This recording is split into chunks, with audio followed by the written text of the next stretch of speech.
Hello, everybody. This is Mr. Stepkowski, Ashley Bunn. and we are here today to talk to you guys, juniors that are in the month of April of their junior year. We're going to show you guys that you really should be picking up this timeline for the college process. And Miss Bunn calls it the college checklist for junior/senior responsibilities. Right, Miss Bunn? Yes. And here it is. All right, the college checklist for juniors and seniors. These are your responsibilities. And we're going to kind of just go through each of these and kind of talk about what you should be doing from here on in until the end of your senior year.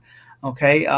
So whenever your guidance counselor, right, Ms. Bunn, goes over this with you, you tend to forget a little bit because it's a lot of information. It's a lot of information at once. So we want to kind of just go through it and just go one by one what you should be doing. Yeah. Okay. So number one is, Ms. Bunn, right now as a junior, list of colleges. Yep. What can you be doing here? Oh, yeah, there you go. Kind of highlighted. Okay. So list of colleges. So at this point, we hope that you have your NAVIANCE password and username, yep. And you've been on before to do other things in the past, few years, and like your resume writing, different little things. But now this is something that you're going to use a lot more. So the list of colleges is going to be where you do your research.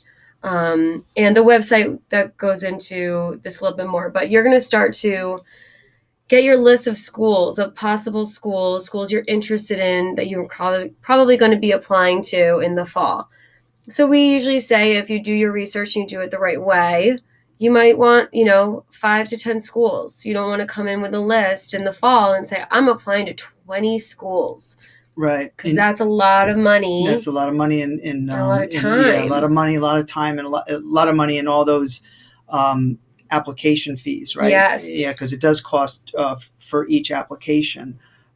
So I always say, to juniors becoming seniors for lists of colleges, I always like to see a nice, healthy balance between, a couple of what we call safety schools, and then probably a couple of target schools. And then if you want to reach out and get some schools that are a little bit above you, you might want to put like 3 or 4 of those. Yeah, because you never know. As long as those targets and safeties, you have about 4 to 5 letters that you could almost count on coming to you, right? That you could compare financial aid packages. And also getting the school that would be safety schools that you would actually be interested in going to, because you never know what that package might be that they would reward you. Yep. They might really want you. Yeah. So they're going to offer you a lot of money. And if it's somewhere you want to go, then that's great.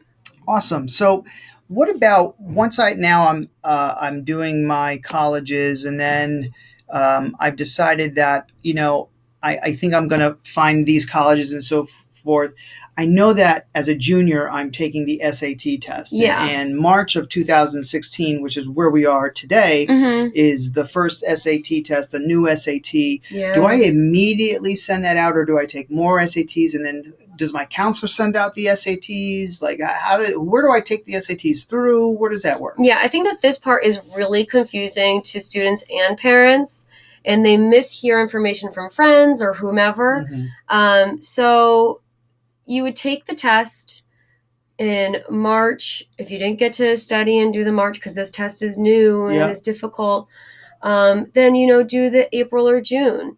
And then if you are not comfortable with your scores, then you can take it again in September, October. But you definitely want to check the dates of when they're available and logging in and getting a seat, hopefully at West Hill, for the SATs or ACTs a good amount of time before. I would say about a month or 2 before I would sign in. And SATs are done through the college. It's called collegeboard.org. It's not through, you don't sign up through your counselor at West Hill. No, we don't do that for you. That's something you got to do on your own. You do that on your own. Then ACT.org is if you want to take the ACT test. And then if if the school's asking you to take a TOEFL exam, you would then go to TOEFL's website. These are all independent websites for standardized test scores. And then it's your responsibility as the student then if you decide that you're going to send those standardized test scores to a school or institution, Yep. you have to do that through their website, right? Yep, you do it through the College Board website or Mm-hmm. ACT.org. It'll say, send my scores. Right. And that's something that the student and parents send out to the school. So once you know and you've applied, or you definitely know, like, I'm applying to UConn, when you apply, right at that point, that's when you would want to send your scores. Send those scores, right? Because the hard thing is that, sending your SAT scores, they do take a little while. Yep. So you really want to make sure you get those in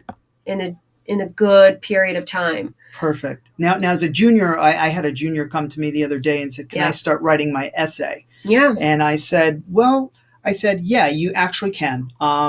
Most college applications will ask for a generic essay where you actually come up with the prompt. Mm-hmm. Sometimes if it's like the Common application, the Common App, which is what we call it, they will give you about 5 or 6 different prompts. And then if you don't like their prompts, you could actually pick one. I don't think it's a bad idea to start, chalking up an essay, or at least start a rough draft of it, brainstorm it. And what other things can we tell the kids about essay writing? So for the essay writing, again, is if you're going to do from Common App, it's most likely going to be something generic. Mm-hmm. But if it's through the school itself and they're not a Common App school, they're most likely going to say, why do you want to attend our school? Right. So that's going to be a separate essay. So just when you do your list of colleges, we're going back to that, just see what schools are going to be Common App and not. Mm-hmm. So with the essay writing, this is your opportunity for the college admissions officer to know about you.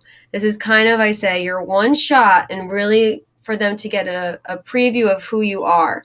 So they really want something that's personal and powerful, and with personal and powerful examples. Right. You want to tell it like a story. This is very different from like a persuasive essay or anything that you write for your English. Your intro, and then your three paragraphs that act as evidence to back those. You really want to stay away from that standard. Yeah, there's still paragraphs. There's still all that structure, but it's just set up differently, and you write it a little bit differently. Mm-hmm. This is kind of more of like a journal-ish kind of thing. Like, it's about experience and how you've grown from it and what you've done with that. Yep. It doesn't mean you have to have this traumatic, horrible experience in your life.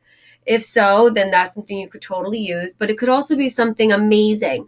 I had a senior this year, and she said, I don't have anything to write about. So we kind of dug a little deeper, and she said that she wanted to go to be a teacher. So I said, okay, if you want to be a teacher, then, what have you done? And she said, I did this great experience volunteering at an elementary school. And through that conversation, we found a really great essay topic. And through that, she wrote an amazing essay with examples.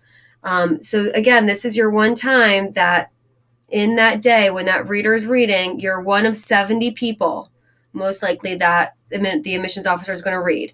You really want to grab them in the beginning, keep them through the whole thing, and then tie it really well at the end, so that at the end of the day, they're still thinking of you. Yeah, it's almost like you want to say, this is my chance to talk to you and tell me about, tell you about myself, and this is why you should choose me, type thing. It's really, you're not just a number anymore. You're not you're not a standardized test score. You're not a GPA anymore. Yep. This is sort of like your chance. Yep. All right, perfect. Yay. What about teacher recommendations or personal recommendations? Yeah, again, this is going to be on the website as well. But we say that you want to get 2 teacher recommendations from most likely your junior year of where you've worked really hard in that class, that you've been a leader, that you've actually had a good relationship with that teacher, you stay after school, and those kind of things. And then you can have the outside recs, but you want them through a coach or something like that, but you want to send that through the counselor.